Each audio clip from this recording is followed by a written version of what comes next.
DMTV Info, votre chaîne d'information en temps réel. La politique, la santé, le sport, les faits de société, la musique, les rumeurs et bien plus encore. Vous découvrirez cela dans notre chaîne DMTV Info.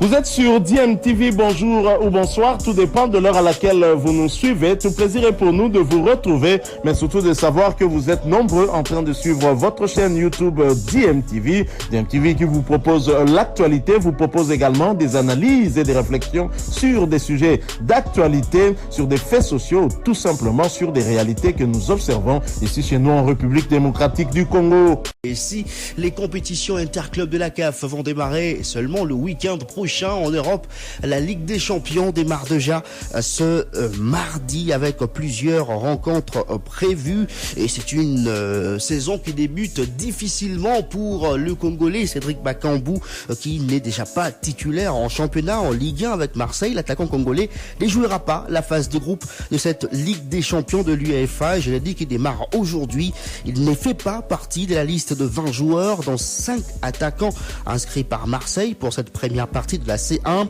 Alexis Sanchez, Dimitri Payet, Luis Suarez, Amin Haritz et Cengiz Under sont là les 5 joueurs à vocation offensive inscrits par Marseille. Une situation difficile pour l'ancien joueur de Villarreal qui avait pourtant refusé un retour en Espagne pour rester à Marseille afin de jouer justement cette Ligue des Champions. Et puis en Espagne, il était notamment courtisé par Celta Vigo. Rester à Marseille sans avoir assez de temps de jeu, c'est un choix que Cédric Bakambu a fait en âme et conscience, a indiqué le président de Marseille, Pablo Longoria, qui a confirmé avoir discuté avec l'attaquant congolais. Un choix difficile à comprendre pour l'analyste sportif Mons Manchinjou, qui espère par ailleurs que Cédric Bakambu va profiter de la période du mondial pour s'améliorer afin de prouver au coach Igor Tudor qu'il pourra compter sur lui après la Coupe du Monde qui aura lieu entre novembre et décembre prochain au Qatar. On l'écoute. Triste à la fin, quand vous savez que vous avez eu plusieurs opportunités d'aller voir ailleurs, surtout pour jouer, mais que vous avez décidé de rester pour satisfaire les raisons plus financières que sportives. C'est ça, donc Bakambu, en soi, sportivement, il manifestait la volonté de jouer la Ligue des Champions. Une des raisons qu'il était venu à Marseille, une fois qualifié en Ligue des Champions avec le coach Jorge Sampaoli, il avait manifesté la volonté d'ailleurs de jouer la Ligue des Champions. Ça allait être un honneur pour lui de jouer finalement la Ligue des Champions, lui qui a joué déjà l'Europa League jusqu'en demi-finale avec Villarreal. Mais seulement avec l'arrivée de Igor Tudor, on l'a expliqué sa situation, qu'il n'est pas prioritaire, il n'est pas dans le premier plan et que sa situation de temps de jeu serait compliquée. Il doit attendre une situation hasardeuse. Les blessures en cascade, le fatigue ou quelques matchs à moins intensité s'il veut jouer. Mais il a préféré rester. Pourquoi il a préféré rester à Marseille? C'est parce que Marseille garantissait jusqu'à la fin de son contrat ses avantages financiers ne bougeaient pas. Il gardait le même montant de son salaire annuel, alors qu'à Celta Vigo, il y aurait eu quelques réductions, mais assurance de jouer, espérant qu'il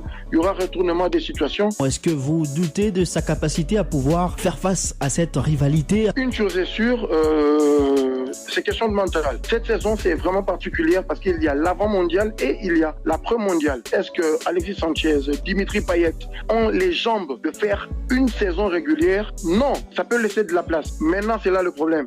Est-ce que dans l'ordre de la hiérarchie, après Alexis Sanchez, après Payet et les autres, avec la configuration de Tudor, est-ce que Cédric Bakambu a de la place? Je le pensais oui, parce qu'il était sur le banc, remplaçant les 2 premières journées. Il était d'ailleurs entré lors de la première journée, mais de plus en plus, il n'est même plus convoqué. Lui, il a maintenant pour mission de profiter de cette trêve qu'il y aura pour la Coupe du Monde, parce qu'il y aura arrêt de championnat, il y aura peut-être 2 semaines de vacances et 2 semaines de préparation avec le joueur restant.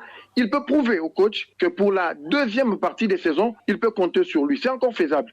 Voilà, c'était la Mons Manchinjou sur les cas de Cédric Bakambu. Ici, Cédric Bakambu ne jouera pas à la phase des groupes de la Ligue des Champions. L'autre Congolais de Marseille, Chancel Mbemba, lui, sera bien de la partie titulaire depuis le début de la Ligue 1 et déjà à hauteur d'un but. C'est lui qu'on surnomme demi-dieu, fait bien partie de 8 défenseurs inscrits par Marseille pour jouer la Ligue des Champions cette saison et logé dans le groupe D ensemble avec Francfort, Sporting Lisbonne et Tottenham. Marseille va entrer en lice aujourd'hui à 20 20h sur la pelouse de Tottenham. D'autres matchs également sont prévus aujourd'hui, déjà à partir de 17h45. Il y aura 2 matchs, Dynamo Zagreb contre Chelsea et Borussia Dortmund contre le FC Copenhague.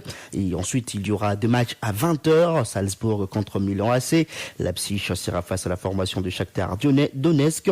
Et puis, le Celtic sera face au Real Madrid. Séville-Manchester, l'un des chocs de cette première journée, ensemble avec PSG Juventus. Il y aura également Benfica contre Maccabi Haïfa FC. Alors non, la formation de Marseille va matcher Tottenham, ça sera plutôt demain mercredi à partir de 20h. Et non, donc aujourd'hui il y aura 8 matchs concernant 4 groupes, donc 4 autres groupes vont entrer en lice demain mercredi. Et puis un clin d'œil sur les prestations de Congolais en Première Ligue ce week-end avec cette belle victoire de Brentford devant Leeds, 5-2 grâce notamment à un but de Yohan Wissa, le Congolais qui a marqué le dernier but de son équipe au temps additionnel. Il y a eu également, c'était face à la formation Brentford qui s'est donc imposé sur le score de 5-2 face à la formation de Leeds United. Il y a eu également ce match joué par notre Congolais Lescans Kebano, sorti à la 60e minute avec Fulham. C'était sur la pelouse de Tottenham, défaite de Fulham face à Tottenham, 2-1.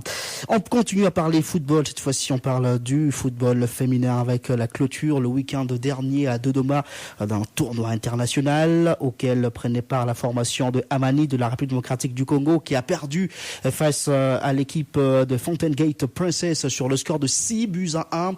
Amani qui avait un parcours plutôt bon depuis le début et donc tombé des hauts lors de cette finale face à cette équipe tanzanienne. Je vous propose d'écouter la réaction du coach Raphaël Mossi. Dans l'ensemble, les athlètes, sur le plan consigne, sur le plan tactique, ils ont fait les mêmes disciplines tactiques. C'est payant parce qu'on a dit que cette équipe, il y a la jeunesse aussi dans cette équipe. Il y a la vélocité, mais s'il faut les contrer, il faut faire le marquage en culotte. Mais hélas, nous avons payé cash, ça n'a pas tenu, c'est le football. Il y a toujours un vainqueur, un vaincu.